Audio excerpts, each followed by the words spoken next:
Quantum computers are something which is a game changer, because it's not like our normal computer which works on bits. This works on the special data structure called qubits, and then it's very powerful and it can solve a lot of problems in logistics, the materials, the drug discovery, as well as the manufacturing, which are big verticals of industries. If you compare to the previous technologies, this time that particular infrastructure is there. Like for example, what is happening in NQM and Andhra Pradesh and Bangalore and the universities, they're all coming at the right time. And this the mission mode of executing things from the government, National Quantum Mission, we never had anything like mission. Okay, so that is very important.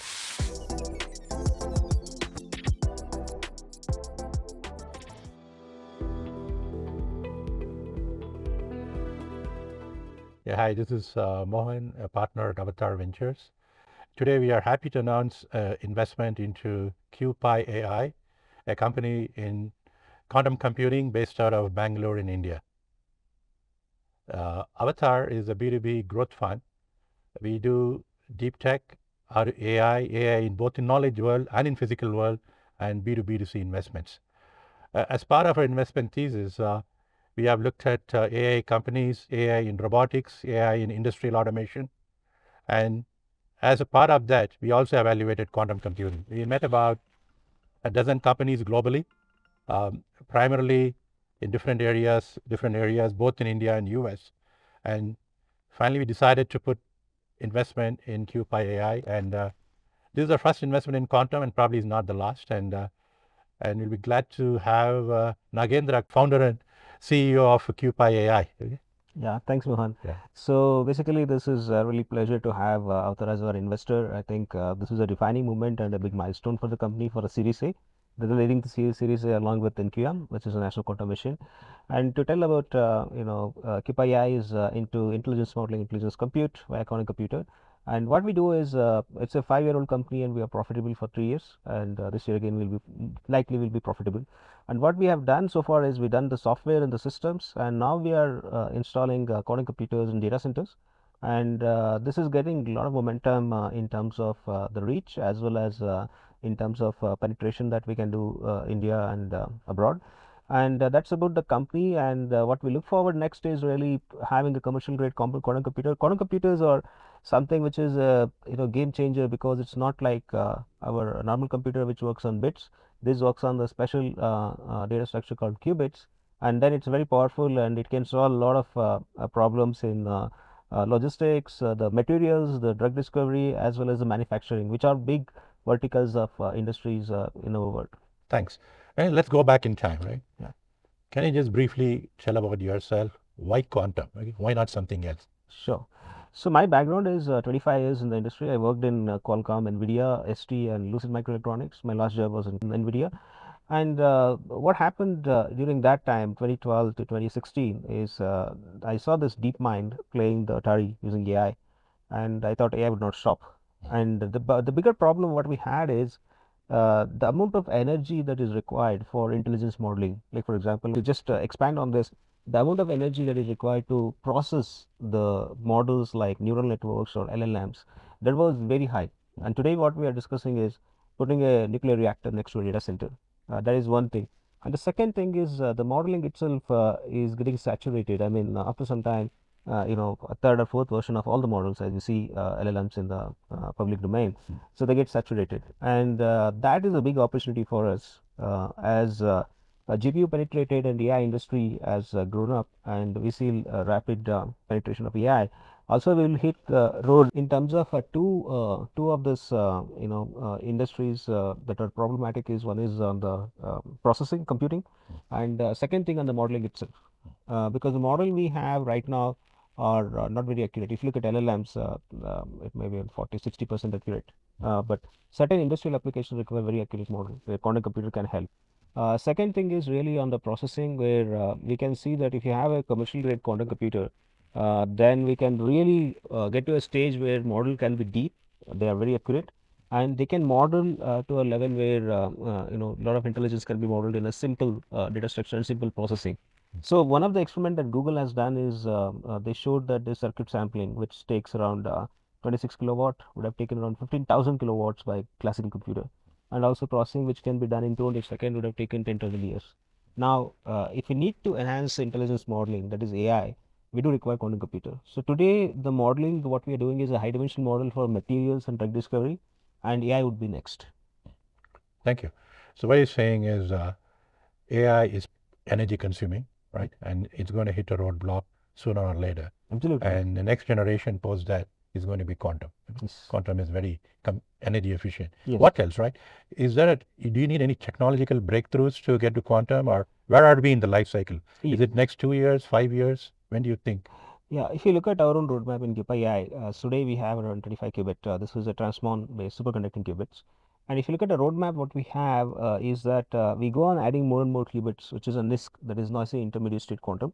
And the problem with this kind of QPUs, quantum processing unit, is the error rates are 10 power minus 2. That is 1 in 100 is error. And their decoherence times are very less, up to 50 to 100 microsecond. But then we will keep on adding this and go to 1000 qubits. And there are breakthrough technologies in really error correction. And what happens there is we can use codes like surface codes or LDPC, QLDPC. So where the QPUs will become very reliable. Okay, that's the technology that we are looking for a breakthrough. So this can happen when the error rates are significantly lower in manufacturing. Okay, so when we design the qubits itself, the error rates has to be very low. Then the error correction can be possible. So that's a breakthrough technology we have. And what are the enabling technology for this is, one is in the manufacturing, the way qubits are manufactured, and the second thing is the way qubits are packed, the packaging, and also the way we can actually scale it to 1000 qubits. We are using certain kind of chiplet based flow where we have a basic chiplet of 156 qubits, and then we have a stacking, 3D stacking of each of this chiplet, and then we make a chip, and there is a chiplet to chiplet entanglement that has to be enabled. So these are the technologies that can enable the error correction and reliability. And you have them, right? Yes, absolutely. And we have the largest foundry in making today in Bangalore from QPi AI for QPUs. Yeah. India is not known for foundries and semiconductor, right? I don't think any attempt so far has worked. It seems to be the first one showing up in actual hardware for computing. Yes. What do you think are going to be our challenges and roadblocks as we go ahead? Yeah, one of the thing is, the first thing is about talent. We got a huge, 80 people, and out of that 25, 30 PhDs are there in the company. So talent is very important. Talent is very important because it's found. How difficult is to hire talent? It's fairly difficult, but the thing is, we are lucky to hire the talent that we got, and that is attracting more talents. And also the way we built ecosystem, like for example, in Institute of Science or NQM. So we were the first one to get associated with these two organizations, DST, Department of Science and Technology. So that given us a brand to attract the talent. So and it is global? Absolutely. You find in India or outside India? No, most of them are coming from EU, that means Europe. You have PhDs, two of them, one is from Germany, one is from Netherlands. And then there are other PhDs who came from France, and their basic PhDs are from ISC or TFR. So this is a global talent which we are attracting. And also we have two centers which are... How do you compete? Like there are big players like IBM, Rickety, and so on. Okay? You want to get a talent. Like who do you like? You have to, they come because of passion that built something in India, or you got to pay them salary, or what is it? Of course, we have to pay them the market salary. That we are not compromising. But also what happens is the ownership they get. Like for example, somebody who want to do a QPU, they get a complete ownership here in terms of the creativity, as well as they have that zeal, like, okay, we have done the first quantum computer, which is 25 qubit. Now people are excited that when they see the quantum computer sitting next to them, they're all pumped up to really do more. And then they're seeing the foundry next, which is coming up here, where they can literally go there and manufacture something and make it work. So this kind of the technology exposure to them is for them is almost like it's very satisfied career. More than anything else, the money or the kind of location or whatever it is, but more than that, it's like it's very fulfilling. Ownership and getting absolutely fulfilling in the career goals. That's so very important. One of the challenges with getting a talent is one. Anything else you see? Yeah, of course. See, the thing is, one of the things is still quantum is very recent. I see that. See, myself, if you look at my background, I worked in all the technology companies like Qualcomm, NVIDIA, and Qualcomm. I used to be have almost like 30 granted patents. So the technology evolution, what happens is we are ramping up on the possibilities, and then there will be a rapid innovation. And really, the companies which can do this problem solving and innovating and adapting with first principle, So the culture in the company is we always think through the first principle. We don't go by a rule which is already there, but we understand why this is happening, and that is very important when the technology is very nascent. That's the culture I'm trying to build in the company, and that is really helping us a And you got lot. to file a lot of patents for this. Absolutely. No, we'll file the patents. Patents is an outcome, but the thing is, the efforts are how we think. Yeah. Correct. So we have almost like what, 17 patents now. Okay, and when our engineers start thinking from first principle, they try to solve certain problem in a different way. Like for example, we built our own controller, correct, and it is really what we have done is we running all the software on that right now. That took most of the time. Yeah. So after that, it was easy to do the quantum computer. So similarly, the first chip when we are fabricating the newer technology with the 3D stacking, so there if we get a proper knowledge base and an IP, so then it is easy. Those are the challenging thing where you need to really probe deep and get the best of the solution. So that's the challenging thing. And of course, there are other challenges which are not important, but sometimes it may be the painful is the getting the equipments. The lead times are very high, 8 months. Yeah. Okay, so those are some of the challenges, but it's a one-time challenge. Yeah. You know, if you look at your competition, IBM, Google, Quantinuum, Rickety, they all raise billions, a Yes. few billions, right? And how do you compete with them? Is it one of the story where ISRO launched a satellite for 30 million when the movie itself costed, Hollywood movie cost 600 million? Yes. Is it something similar story here? Yes, some things like that are happening. You Yeah. got DeepSeek from China. Yeah. So they built a model of very fraction of cost of what is built. See, for us, it's again maybe I would say that we are in the right time. Okay, so we were able to build something. What last round is $6.5 million, and maybe assume the revenue of another 40, 60 crores. It's like within 100 crores we have the first quantum computer, right? So now within 32 million we're rising. We are just building a foundry, and we have a opex of operation cash of almost like 4 years. So maybe we are doing things in a way that is most efficient. But it's not like people are not enjoying; they're getting paid well, and also we got a extremely good talent in the company. So maybe one of the things what we avoided, what IBM would have done is they would have poured a lot of money in the fundamental research that we're not doing. We know this is established now, and the right time we did the chip. Now at the right time we are going to go after the error corrections and all those things. Yeah. So we didn't do that reinvention of the wheel. Okay. Now, let's come to the usage of quantum computers, right? Where do you see the applications of quantum? Again, where is the practical applications and how do you think India can benefit? Absolutely. The application of quantum is immense because, as you suggested, the nature is quantum, photosynthesis is quantum. Okay, all the chemistry what we do is a quantum. So, what are the industries that rely on this today doing inaccurately? One is the medicine, healthcare, and the materials. Materials is very key. Today we know around 10 power 10 molecules. It took us 5,000 years to get there. And for United Nations sustainability goal, we do require 10 power 50 molecules, and we don't have 25 years for that, 25,000 years for that. So within few decades, we have to have those materials which can make us sustainable and which also can make us very powerful, especially when it comes to the manufacturing as well as when it comes to meeting our sustainable goals. So if you look at today, the bigger problem with the environment is I'll give an example, just an example like amount of plastics that is going into ocean. Correct. It can be solved by discovering new materials, or it can be solved by discovering a new way of packaging, which is also cost effective. And also if you look at some of the materials what we use today, like the medicine has much more impact from the quantum, because if you look at the medicine we have a lot of generics, like but the problem, the way we are made, humans are made, we are very specific. We have our DNA which is very specific. So the precision medicine what we talk about, that is something which can be enabled by quantum. And other thing is in the manufacturing. So the manufacturing today is very approximate.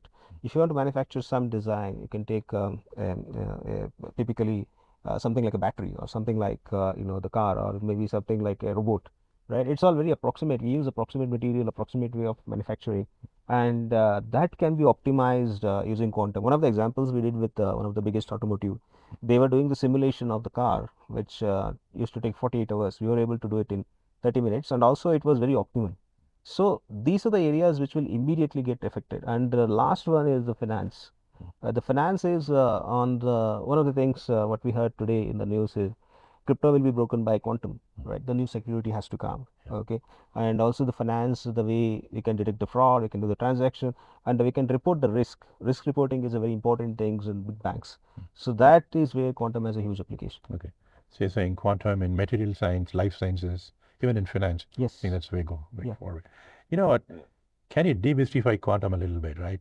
If even Einstein said that it's a spooky action at Yes, first, absolutely. he said, Entirely. I didn't understand. Yes, yes. For a person who doesn't understand quantum computing, what is quantum computing in short?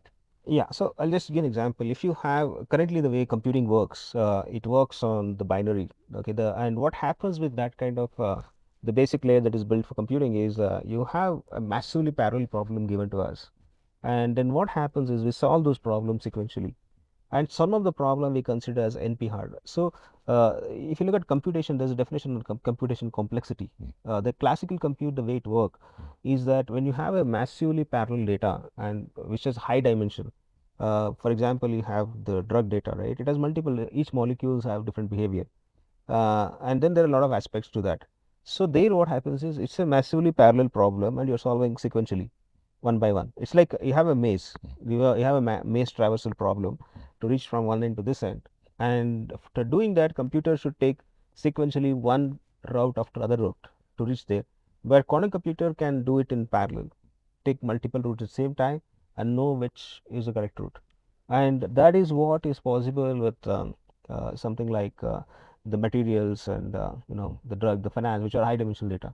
So the common man, the way he can understand is you see that CPU to GPU, the GPUs are massively parallel computer compared to CPUs, and you can say order of magnitude of 100 maybe, 1,000 maybe.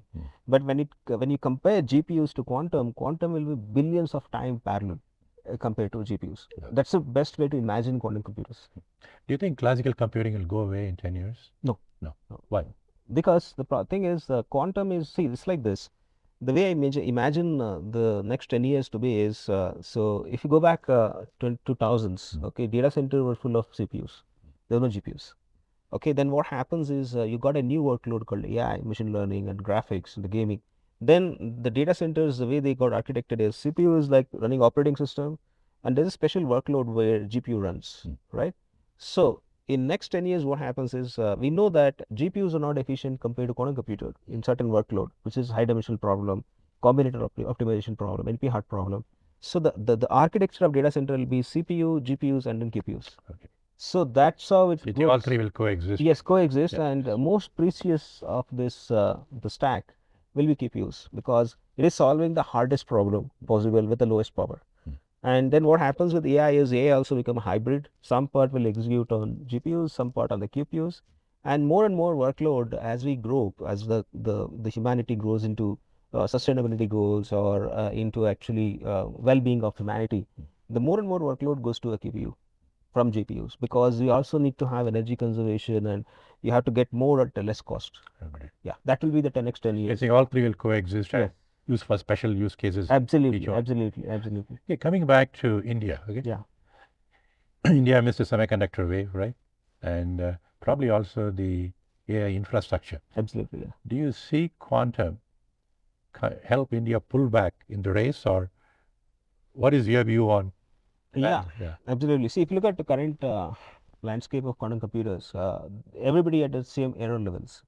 Everybody at the same, they may have a little bit more qubits. Like for example, IBM may have 156, we have 25, but error levels the same. Google has done something remarkable. They showed that error correction possible. Otherwise, everybody is at almost same level. And really, this is like we have a chance to actually get to a stage where we can be on par with the world leaders, or maybe we may become world leaders depending on our performance. So it's not going to be like there is a barrier for us now. Okay, we have everything now. Government has pitched in at the right time. It's very important the view of a government because that is the biggest enabler because we have to have domestic market, right? And if you compare to the previous technologies, this time that particular infrastructure is there. Like for example, what is happening in NQM and Andhra Pradesh and Bangalore and the universities, they're all coming at the right time. And this the mission mode of executing things from the government, National Quantum Mission, we never had anything like mission. Okay, so that is very important. And see, for example, we make a product and we can try, we can innovate when there's a buyer of the product that has been created. right? So once we have this ecosystem, there's a good chance that we will innovate fast, we will innovate best, and maybe we can be on par with the global Good. players. Yeah. With that, thanks a lot, Nagendra, for this, and look forward great success, and see Absolutely. you the next NVIDIA from India, the next generation Sure. NVIDIA. Thanks, with a lot of help from Avataar. Yeah.